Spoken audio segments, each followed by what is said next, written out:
مرزا جی شبیہ بنانا تو اتنا واضح جائز فعل ہے کہ اس پر اعتراض کیا ہی نہیں جا سکتا۔ ابھی زمانہ حج گزرا ہے، حج ایک بہت بڑی عبادت ہے، لیکن اس عبادت کے افعال و اعمال ہمیں حضرت اسماعیل، حضرت ابراہیم اور حضرت ہاجرہ کی یاد دلاتے ہیں۔ یوم ترویہ، یوم عرفہ، قربانی، صفا و مروہ کی سعی یاد ہے ان کی، مگر عبادت ہے اللہ کی، یعنی ان کی شبیہ بن کر عمل کرتے رہو۔ جہاں وہ دوڑے وہاں دوڑتے رہو، جہاں وہ رکے وہاں رکتے رہو۔ جیسے انہوں نے قربانی کی ویسی قربانی کرو، جیسے انہوں نے شیطان کو پتھر مارے ایسے تم بھی شیطان کو پتھر مارو۔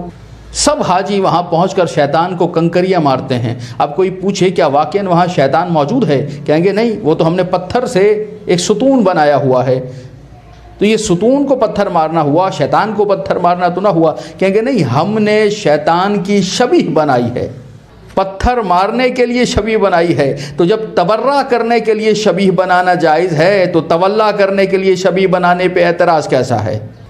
آئیے قرآن کی جانب چلتے ہیں اور شبیہ کا ذکر قرآن میں تلاش کرتے ہیں۔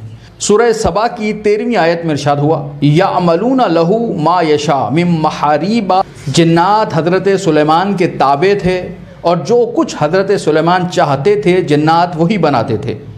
من محاریب و تماثیلا، اونچے اونچے محل بناتے تھے، و تماثیلا، اور کچھ شکلیں بناتے تھے، صورتیں بناتے تھے، تصاویر بناتے تھے، یعنی شبیہیں بناتے تھے۔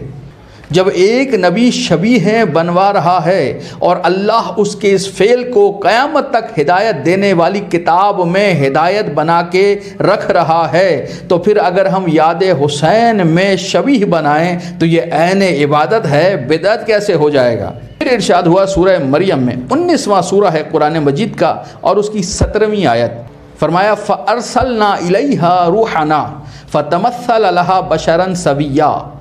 ہم نے حضرت مریم کے پاس جبرائیل کو بھیجا، لیکن اسے فرشتہ بنا کر نہیں بھیجا۔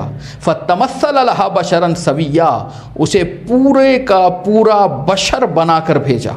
اللہ نے جبریل کو انسان کی شبیہ بنایا، یعنی یہ شبیہ بنانے کا معاملہ اللہ نے شبیہ پہلے بنائی ہے، شیعوں نے بعد میں بنائی ہے۔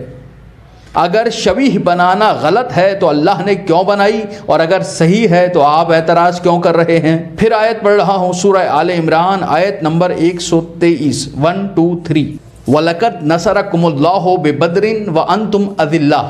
اللہ جنگ بدر میں تمہاری مدد کر چکا ہے جبکہ تم اس وقت بہت کمزور تھے۔ اللہ نے بدر میں مدد کی تھی۔ اب کیسے مدد کی تھی؟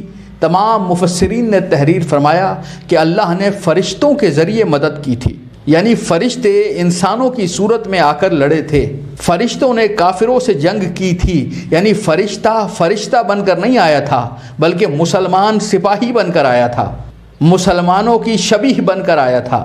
تو جب اسلام کی حفاظت کے لیے فرشتے کو شبیہ بنایا جا سکتا ہے تو پھر اسلام بچانے والے حسین کی یاد منانے کے لیے ہم شبیہ کیوں نہیں بنا سکتے؟